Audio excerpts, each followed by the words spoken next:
सालों में सरकार को कई आलोचनाओं का भी सामना करना पड़ा है, जबकि दूसरी तरफ सरकार की तरफ से कहा गया है कि पिछले 4 साल में उत्तर प्रदेश की तस्वीर बदली गई है।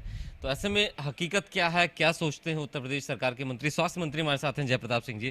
सर, क्या महसूस किया आपने 4 साल में? बताया जा रहा है कि 4 साल गोल्डन पीरियड रहे यूपी के, लेकिन अपोजिशन कहता है कि 4 साल में उत्तर प्रदेश की स्थिति और भी बदतर हुई है। मुझे लगता है कि आपने अपना वाक्य शुरू किया था कि आलोचना बहुत सुनना पड़ता है, और उसके बाद आपने कहा कि 4 साल के बाद उत्तर प्रदेश की बड़ी बर्बादी भी हुई है। ये दोनों आपने पहले से ही तय कर दिया कि उत्तर प्रदेश में बर्बादी भी हुई है, आलोचना भी बहुत हुई है। तो किसी भी सरकार जो बनती है, कुछ सालों में आलोचना भी होती है और अच्छा काम भी करती है। कोई ऐसी सरकार नहीं है जो कोई काम नहीं करता है। काम का समीक्षा करने के लिए अलग अलग तरीके होते हैं, और उसको जनता ही जानती है कि कितना सही काम किया, कितना नहीं किया।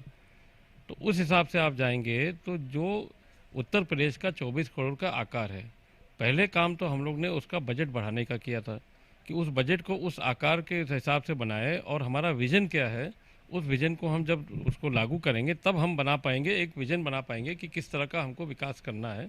और उसी तरफ से हम लोगों ने प्लानिंग करके 4 साल का विकास किया। किसी को उसको अच्छा लगता है तो ठीक है, किसी को अच्छा नहीं लगता कोई बात नहीं, फैसला तो जनता ही करेगी उसमें कि किसका क्या होगा। तो हमको उसकी चिंता नहीं है। उत्तर प्रदेश ने अपने प्लान्ड हिसाब से जो डेवलपमेंट किया, उसमें चाहे एक्सप्रेस वे आ गए, चाहे औद्योगिक क्षेत्र विकसित किए गए, चाहे एयरपोर्ट हमने 4-5 ठो और नया कर दिया, हमने किसानों के लिए उनके कर्जा माफ़ी किया, उनके आय दुगना करने के लिए बहुत सारे अनुदानित स्कीम किए, जैविक खेती हमने इंट्रोड्यूस किया, स्कूलों का कायाकल्प किया, बिजली का हमने परिवर्तन करके 18 से 24 घंटे विभिन्न क्षेत्रों में दिया। और हर प्रकार का विकास तो हमने किया ही है। जिसको दिखता है और जिसको समझ में आता है, जिसको महसूस होता है, वो ज़रूर इस पर ध्यान देगा। ये एनकाउंटर्स बहुत हुए हैं इस 4 साल में। कल गवर्नमेंट ने एक डेटा रिलीज किया कि 135 अपराधी मारे गए। अमूमन पुलिसिंग का तरीका बदला हुआ महसूस कर रहे हैं लोग। कह रहे हैं कि ह्यूमन राइट कमीशन ने सबसे ज़्यादा नोटिस इसी 4 साल में दिए उत्तर प्रदेश की सरकार को। ह्यूमन राइट्स कमीशन तो भारत और पाकिस्तान के बॉर्डर पर भी इस तरह की चीज़ को देखता है, और ह्यूमन राइट कमेटी जो होता है वो सब कुछ इस तरह देखता है।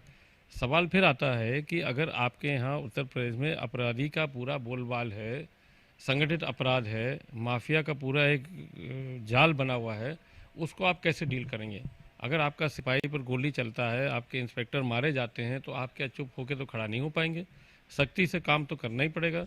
और अगर योगी आदित्यनाथ की सरकार ने सख्ती से काम किया, आवश्यकता होने पर जहां वो हुआ वहां इनकाउंटर किया, और इनकाउंटर करने के बाद एक मैसेज भेजा पूरे उत्तर प्रदेश में कि अब अगर उत्तर प्रदेश के पुलिस से आप किसी भी तरह का गलत काम करेंगे तो उसका जवाब हम उसी अंदाज में देंगे, और उसी अंदाज में दे के हमने उसको किया।